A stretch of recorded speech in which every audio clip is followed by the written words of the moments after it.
Hey peeps, Lisa Joe, your Scented Oil Girl. How you doing? I hope you're doing well. I'm going to cover Hashimoto's today.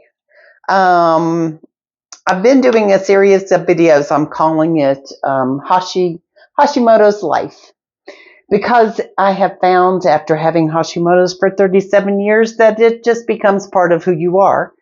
And I'm mainly gearing my videos towards people that have just really recently been diagnosed and maybe looking for some natural options to try, or at least different opinions, and mainly some of the symptoms that they may not relate or understand that they actually are connected to the Hashimoto's.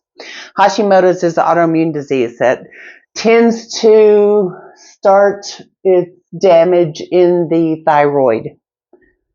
And the thyroid, if you know or don't know, is in charge of the endocrine system, which basically is in charge of all your hormones, et cetera, et cetera, et cetera. It's a big deal to have your thyroid go crazy, right? And Hashimoto's, being an autoimmune disease, it starts there.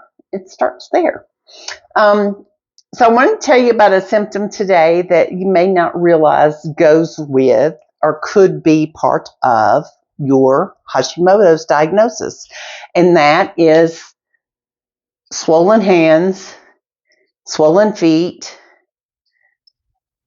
lots of puffiness around the face. I get that a lot. Just swelling in general, and that's another one of those things where you may be concerned whenever you can't get your if you've been able to get your wedding ring off. Now, I've been married for 1,000 years, so it's not easy to get mine off, but I can. But whenever you swell up, I know every female that has ever existed has experienced that one way or the other. But with Hashimoto's, it tends to be one of our symptoms. And not everybody, I'm just covering some of the, it may be part of. I got people out the window hollering. I hope you can hear me okay. I don't know what they're doing out there on that street. Anywho, swollen hands, swollen feet, puffiness, and what your knee-jerk, which most of us do, is you have a symptom like that, you don't know what's going on, right? So part of me doing these Hashimoto videos is to inform you that this could be connected to this. And there is a 98.6% chance that if you have been diagnosed with Hashimoto's, this does have to do with this, okay? If you would like to, I've put together a Meet Hashimoto's guide. It's down below. Just click on it and blah blah. And it's kind of informative, because once you get Hashimoto's, or once you've been diagnosed with Hashimoto's, it took 2 years for them to diagnose me, and I was prescribed medication for depression. I was pain. I was prescribed medication for all kinds of things.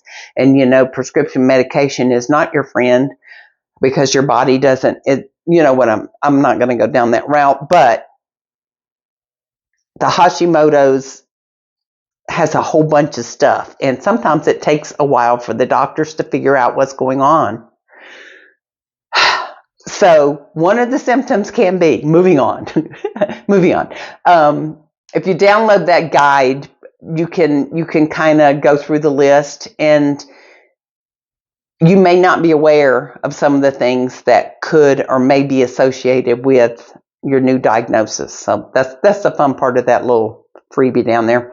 Anywho, so swollen hands and feet. So don't knee-jerk react. If your hands and your feet are swollen, don't feel like you need to make a special trip to the doctor for that. Okay? If you have Hashimoto's, think about it.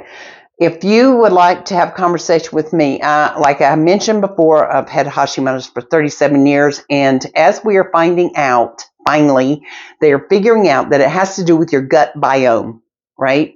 So everything about Hashimoto's, they're finding, even though not many doctors are talking about it yet, is that whatever you eat has destroyed your gut, and your gut is struggling, and it flares up and it becomes an autoimmune disease, and it can be any of the plethora of autoimmune diseases. Mine happens to be Hashimoto's.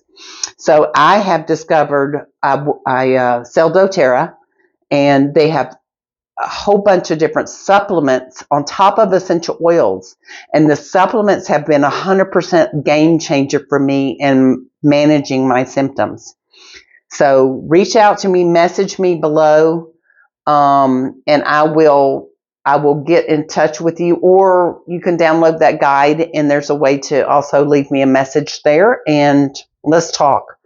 I'm not selling you anything. If it's something if you end up wanting to try what I'm suggesting, that's great, but up to you. But just know that if you happen to be noticing your hands and your feet, or have been noticing, and your face is puffy, sometimes it's just like, what did I, and it feels like, well, you must eat too much salt. There must be a reason for that. Well, there is. It's right here. It's right here. All right. I just want to throw out another thing to watch for. Don't panic if you have it associated with what's really going on, and save yourself the additional trip to the doctor and additional prescriptions that they're going to throw at you for that, or additional tests they're going to throw at you for that. And let's address what's going on with your Hashimoto's first, and see if that doesn't help clear that up. Now, of course, if it's an emergency situation, people, do what you got to do. Come on. All right. That's all I got today. I was like, I remember that. I remember that being one of the things that I definitely dealt with, and I couldn't figure out what in the world was going on. So heads up. Love you guys. Have a lovely Hashimoto's day, and I will talk to you soon.